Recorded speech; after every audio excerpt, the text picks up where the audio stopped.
Denzel Boston's off to the NFL, so what's next for Washington's wide receivers?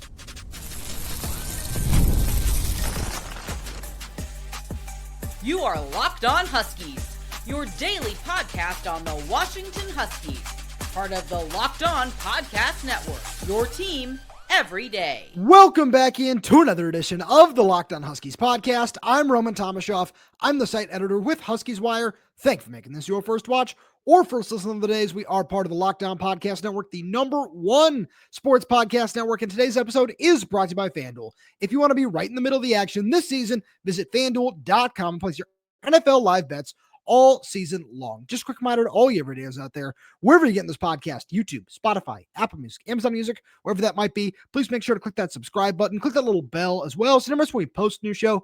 Plus, if you're on the audio-only side of things, please make sure to leave us a 5-star review, as it does help the show out a lot. Now, I got a really fun show coming at all you everydayers on this Friday. I have some very, very strong thoughts on what Pete Thamel said about Jedd Fisch being in the crosshairs for the Michigan job. We'll talk about that a little bit later on, because I want to talk about Denzel Boston, talk about how his departure is going to impact Washington in the transfer portal, but I'll get there a little bit later on, because this is a really unique circumstance for Washington. When you think about the last, really, like 2019 is the last time I can really think about Washington being in a scenario like this, where we were sitting here saying, all right, what's next for this group of wide receivers?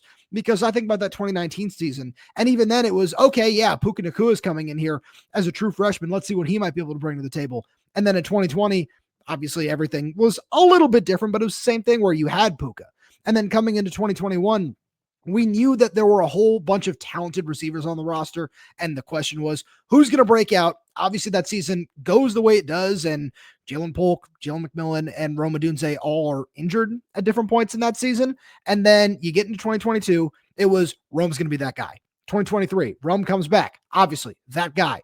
And then over the course of both the 2022 and especially the 2023 season, during spring and fall camp, I remember sitting up in the stands watching practice, and every single day, Denzel Boston would do something that would turn your head and just say, whoa. It would be just some kind of deep 45, 50-yard grab that he'd have with whatever quarterback he was working with. And then the way everybody in the room talked about him, whether it was Jamarcus Shepard, Roman Tomashoff, Jalen McMillan, Jalen Polk, whoever it was that we were talking to, when you would ask, hey, you guys are awesome, but who's next up in this group? It was always Denzel Boston. Denzel's going to be that guy. 2024 comes around. We saw it during spring and fall camp that Denzel looked like one of the best players on the field every time he was out there. And of course, that carried over to the season. Then that carried over into 2025. And I look at this group going into 2026, and you have an awesome building block in Desmond Roebuck, as a freshman All-American. What that guy was able to do as a true freshman, how he was able to establish himself, and the chemistry he has with Demond Williams. I think all of that is extremely important to just kind of get off here right off the top. But when you look at just the position that he plays, and I think he's going to certainly take up a major role, especially in the slot next year, I just think that it's a little bit different when he is just such a technically sound football player, which is great. That's all very, very important to Jedd Fisch's offense and how it's going to operate in 2026. But he's not going to be able to do this by himself in any way, shape, or form. And I look at the rest of this group. I think Chris Lawson is a name that you certainly have to mention in this regard as well, because he's one of those guys who, I know I've talked about this before, as you everydayers know, he is someone who throughout spring camp especially was a real playmaker. He showed off great athleticism, a great understanding of the playbook early on in his career. And as the season just kind of carried on, or at fall camps, we got there, the fact that he had to deal with so many injuries over the course of that month or so just really seemed to set him back and put him a step behind, because I know I've said this before and I'm going to say it again, with Raiden Vinesbright and Dezmen Roebuck, who both started double-digit games during their freshman season. I feel that if Chris Lawson was healthy throughout spring and fall camp, he would have been right there in that discussion as well. That's how this coaching staff views him, and that's just how talented he proved to be every single time he's on the field. And there were certainly different points throughout the season as he started to get involved a little bit later on, especially, that it was very clear that DeMond Williams really trusts him, that this coaching staff really seems to like him, but it was just kind of in bits and spurts. And I think he's one of those guys that as we get into 2026 could really step up and establish himself alongside Dezmen Roebuck as like, hey, this might be another future NFL guy right here that Washington has on their roster, but he's also not going to be able to do it alone. And before I get into some of these true freshmen who I'm really excited about, I think that it's certainly very much worth mentioning the name Justice Williams, because Matt Doherty talked on this podcast a couple of weeks ago about Washington's lack of size in the wide receiver room, which is one of the reasons that it was so important to go out and get Jordan Clay. And Justice Williams is a guy who it's unfortunate that we haven't seen too much of him throughout his UW career, where he missed all of the 2024 season with an injury that he was recovering from that he suffered at the high school level. And then he didn't see much action in 2025 because he was behind Denzel Boston. And then unfortunately he gets hurt again down the stretch, and that puts him out for the year. And so he's one of those guys who I think coming into the 2026 season with the blend of size and speed, just overall athleticism that he has, plus some of the flashes that we saw from him in spring and fall camp this past year, if he's one of those guys who we're sitting here on this podcast, some of my tremendous colleagues and I are writing about like, hey, my practice report, like this is Justice Williams is a guy who really stood out to me. I'm certainly not going to be shocked in that regard. And I think that that is something where I'll just get the transfer portal stuff out of the way right now. If Washington doesn't wind up taking a transfer receiver, I think it's not just a great sign of how they feel about these freshmen, especially, the 3-4 stars in Trez Davis, Mason James, and Jordan Clay, but I think it's going to be a real testament to how they feel about Justice Williams. Is that the right decision? We'll talk about that in a few minutes. But I think that that would certainly just be a very telling sign as to how Jedd Fisch, Jimmy Doherty, and Kevin Cummings view the wide receiver room right now. And obviously, those 3 freshmen that I just mentioned are going to play a big part in that. I think that Jordan Clay is the first name to mention because obviously he is going to be that guy playing that outside X receiver position. And with his skill set and how just big and strong and just promising he seems to be in terms of when you turn on the film, he's someone who's going to play early. How much? That remains to be seen. But I think that this is one of those guys who, especially if he's able to get here in time for spring practice, is going to be one of those players that we're looking at as like, okay, maybe he starts, maybe he doesn't. Obviously, that depends on so many other things with how this roster shapes up. But there is going to be some kind of role for him as a true freshman. And I think that just with the fact that he plays that same position that Denzel Boston and Justice Williams do, there's going to be a much easier path there because Rasheed Williams is another guy who you need to mention in that same light.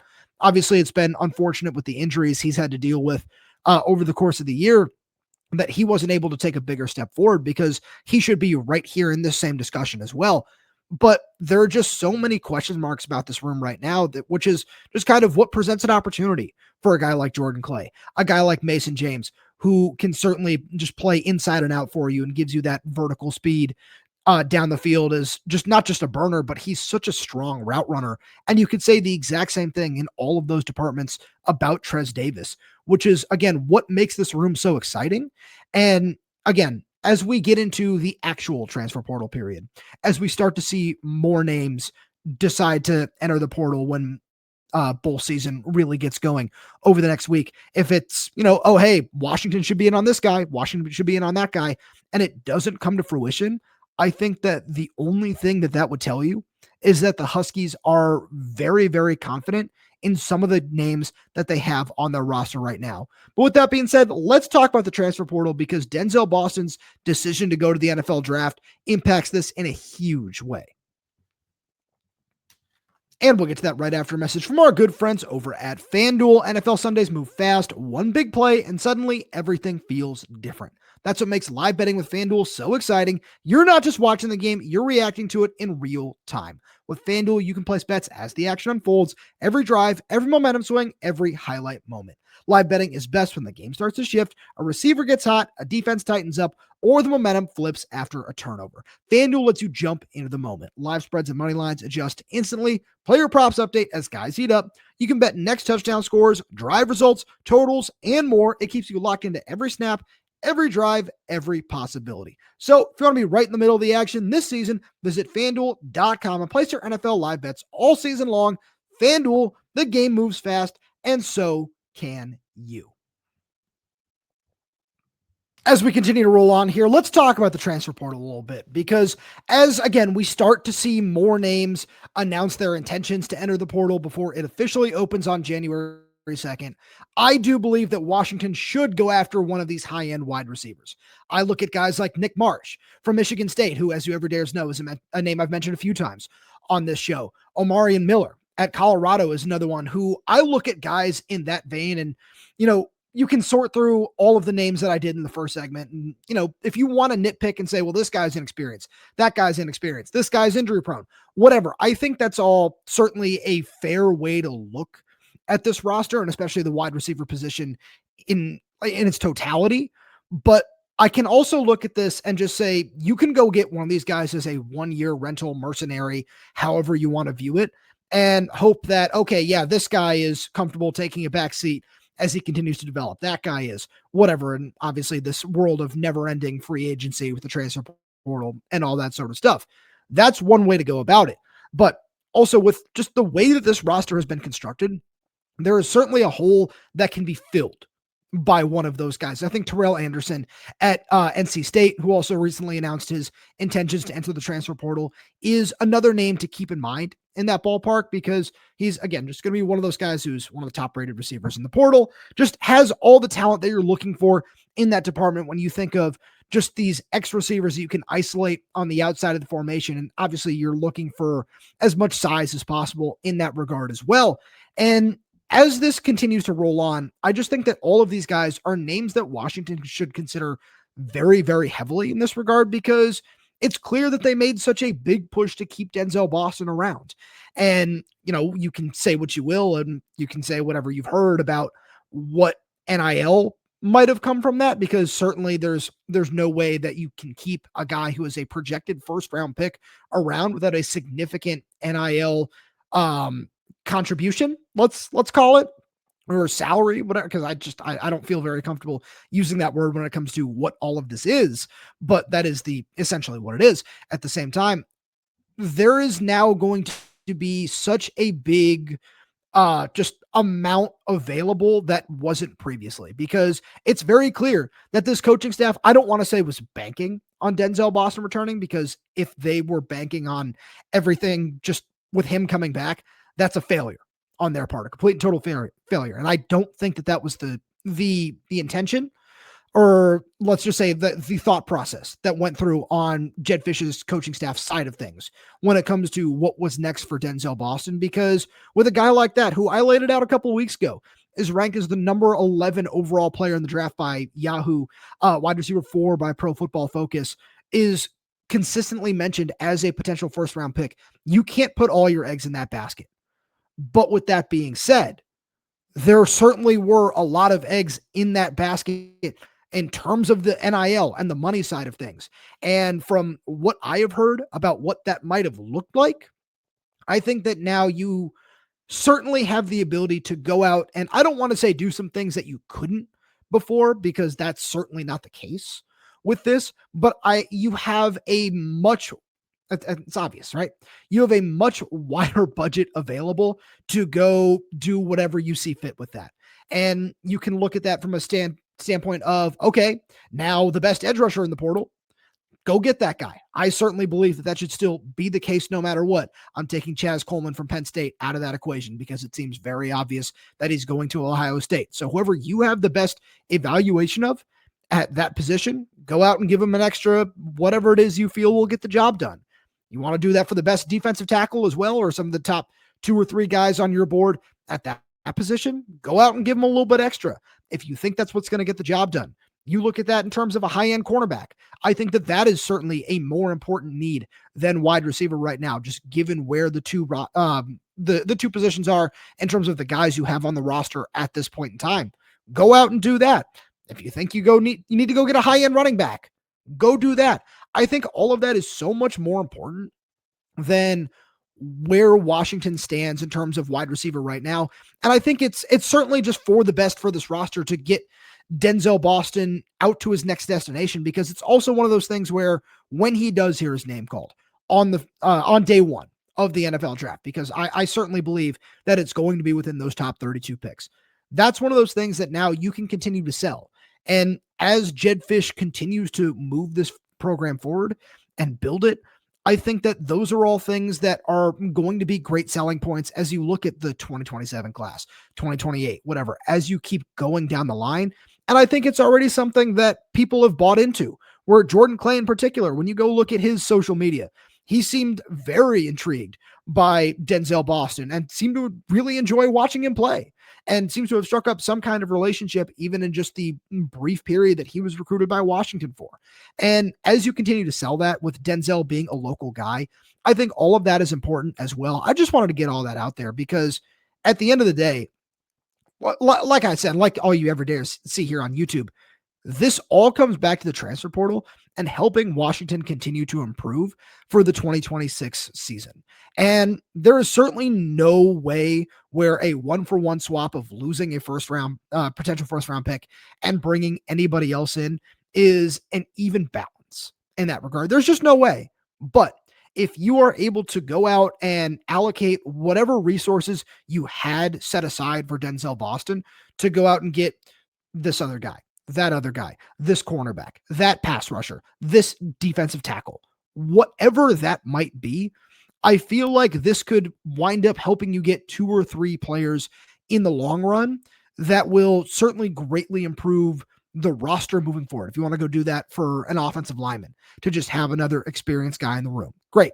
You can go do all of that. And this is also not to throw any kind of shade at what Washington's NIL might look like going into the offseason, because I just think that this is one of those things where you look at the roster right now behind Damon Williams, just completely taking him out of that equation.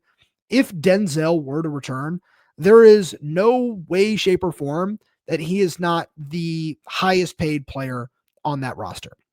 And there are certainly going to be other guys that are making a pretty penny, whoever it is that you want to say, whoever you want to point to and say, that's the guy that deserves it. That's the guy that deserves it. Great. That's fine. Denzel would have been greatly among those. And the fact that you can now just allocate that elsewhere is such a benefit to this modern day and age of roster building in college football, because where Washington stood this past season was great. I was very happy with the way that this season played out, with the exception of the Wisconsin game for the most part.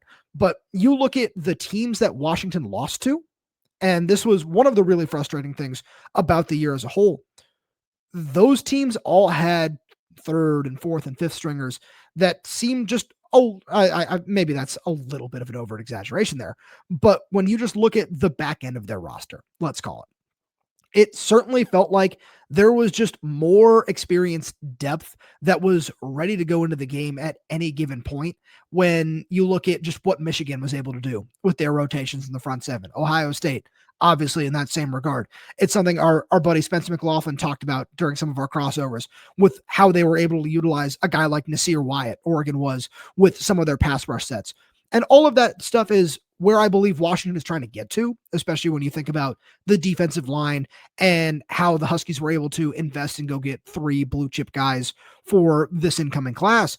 But at the same point in time, I think that if you're able to, I think that the offensive line is the best example in this regard, now that I just kind of have a moment to think about that, because when you look at the drop off from Carver Willis to Maximus McCree, and I'm not saying that's any kind of shade at Maximus McCree. It's unfortunate that he wound up getting hurt, but this was just where the roster was last year too. In that same vein of, you just need to keep building up experience depth all over the roster. And if this is the move from Denzel's part, obviously, that gets you to that point, I think that this could wind up being a major positive for Washington in the long run, because when Jedd Fisch got here with what this roster looked like, it was certainly a bare bones case of, all right, you got a few really nice pieces and a whole bunch of young, unproven talent. Let's see what it looks like. That's why I say I'm so happy about the season, because in 2025, we saw all of those guys take that next step forward that you're looking for, as well as bringing in more players from the high school ranks. And some of those guys just proving right away that they can hang at this level. All of that is really important and just so great for where you're going. But it was very, very clear in the 3 losses that you suffered to ranked teams that it was not enough. Now, that's not to say that, a All-American level step from Dylan Robinson or Rylan Dillard-Allen or Zadrius Rainey-Saleh next season isn't going to be a massive help in that department. But it's not just about the high-end guys on your roster. It's about the depth and having so many players that are just ready to compete at any given moment. And again, it's not to say that the guys on the roster right now aren't, but you can still add more to that at any given time. The best programs in the country are doing that on a year in, year out basis. And that is certainly the vision that Jedd Fisch has for this team. And it feels like it's closer than some people might think in that regard. And with a move like this, it feels like the Huskies are well on their way to building a roster. Now it's time to just actually go out and act on that in the transfer portal. But with that being said, I know there are always rumors swirling about what's next for Jedd Fisch. So let's dive into it after what Pete Thamel said on ESPN.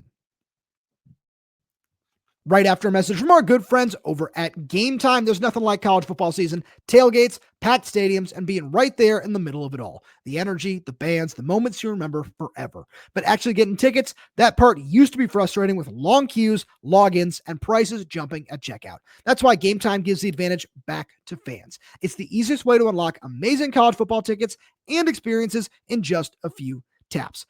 The app is incredibly easy to use. I went from browsing to buying tickets in just minutes. I love being able to see the view from my seat before buying, so I knew exactly what I was getting. The zone deal stood out. You pick the section, Game Time picks the seats, and you save even more.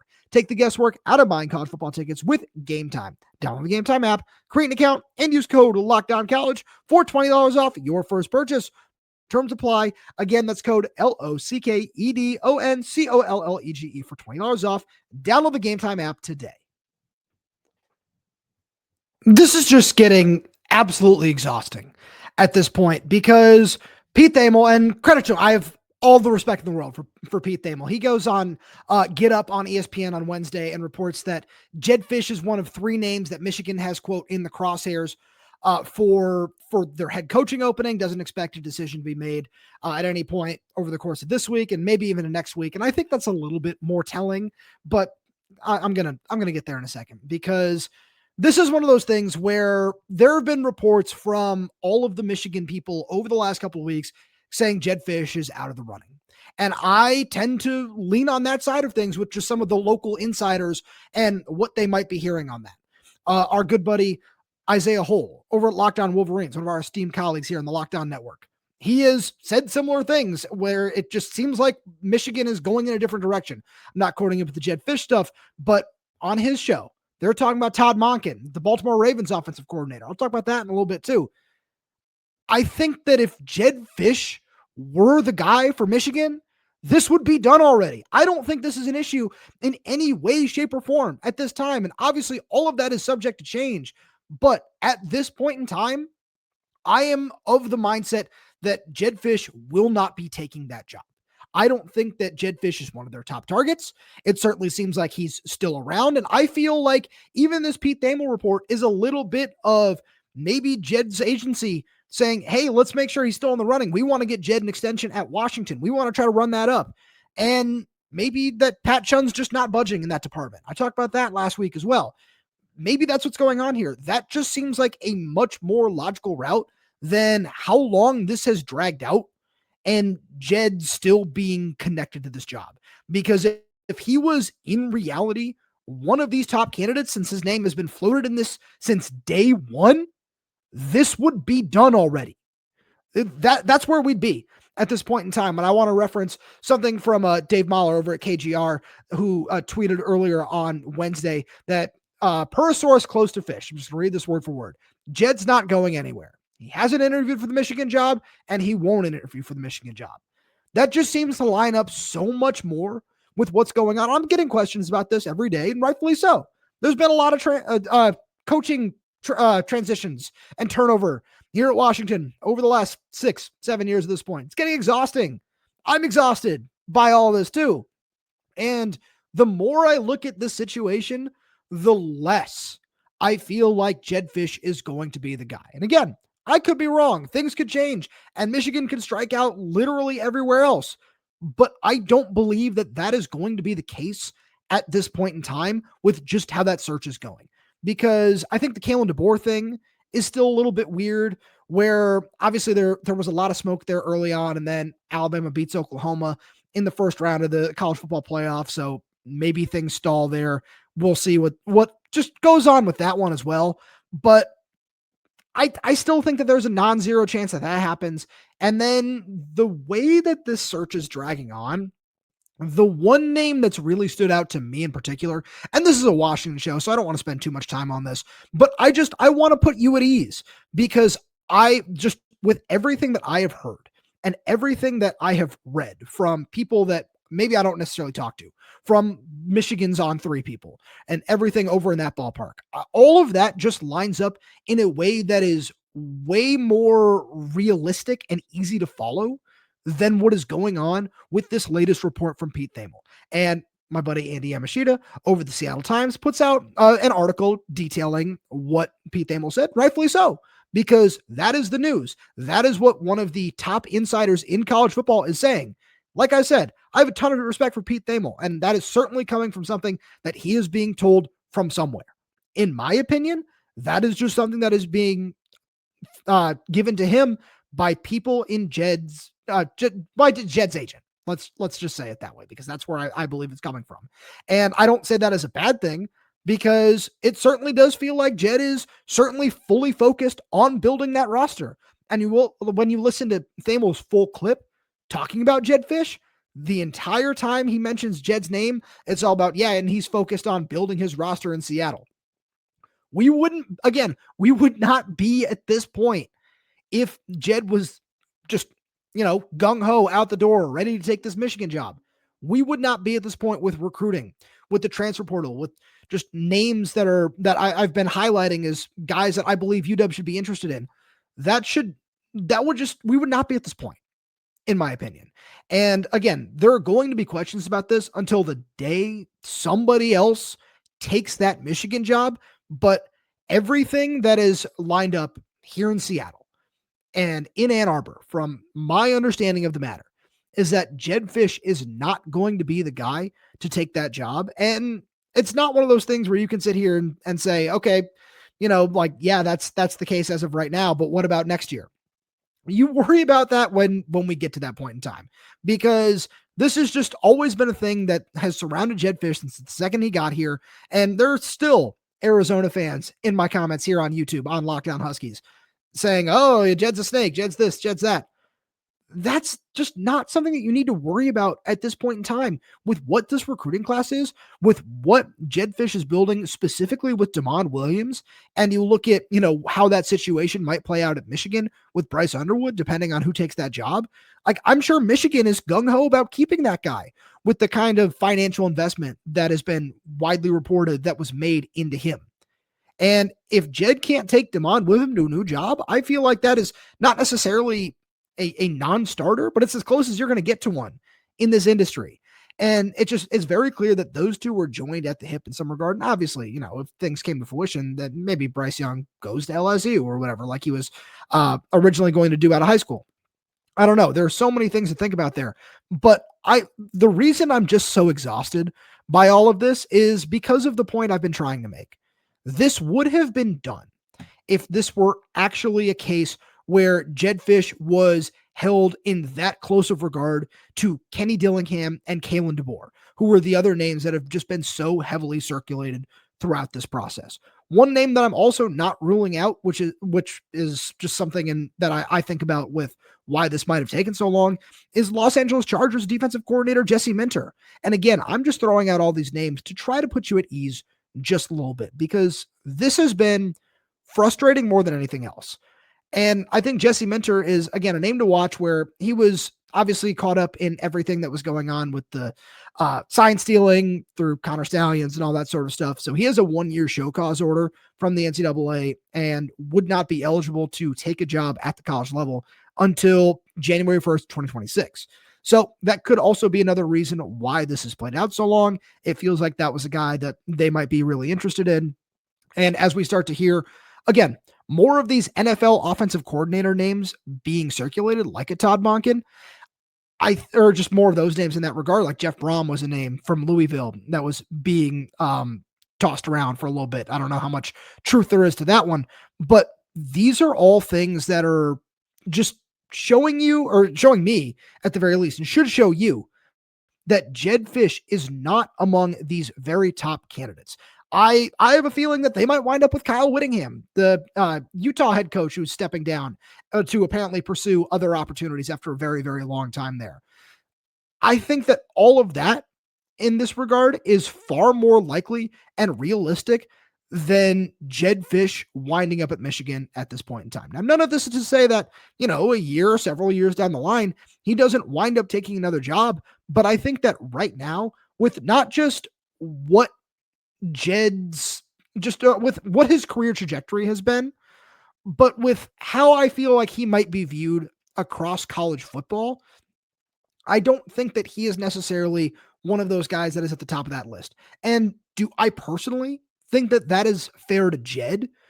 No, I think that he doesn't get enough credit, where it's something where you look at his overall record as a head coach, it's still a little bit below 500 at this point in time. And I feel like, when the Florida stuff was going on and they were looking for a coach, especially after Lane Kiffin wound up at LSU and people were saying, oh, what about Jedd? It felt like the entire Florida fan base's reaction to that was very negative for several reasons. But one of the biggest things that was thrown around is he doesn't have a record over 500. And I don't think that's fair when you look at what kind of job he did at Arizona, turning around that program in just a couple of years.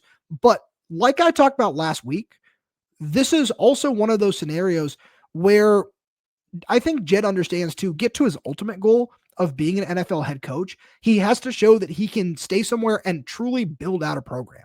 And I think that Washington was a great opportunity when it came up with Arizona's budgetary restrictions and everything like that, which is why he wound up here. But this is one of those things where, as I look at it, until it's, hey, Jedd Fisch is interviewing at this place, Jedd Fisch is interviewing there, until those reports start circulating or I start hearing that from people I trust, I'm not going to buy into any of this Jedd Fisch to Michigan stuff, because this is just dragged out way too long for that to be the case in this regard. Whew. All right. Ran over. That's all I got for you today. Thank you so much to all your readers out there for tuning in. I really do appreciate it. And if you like what we have to offer here on Locked On Huskies, please make sure to subscribe wherever you get your podcasts. Whether that's YouTube, Spotify, Apple Music, Amazon Music, we're there. We're everywhere. We're updating this channel with new content every single day. So please make sure to click that like button, click that little bell so you never miss when we post a new show. Plus, if you have any questions, comments, concerns, drop them right down below in the comment section. And if you're audio only, please give us a 5-star review, as it does help us out a lot. Thank you so much for tuning in, and we'll talk to you on Monday.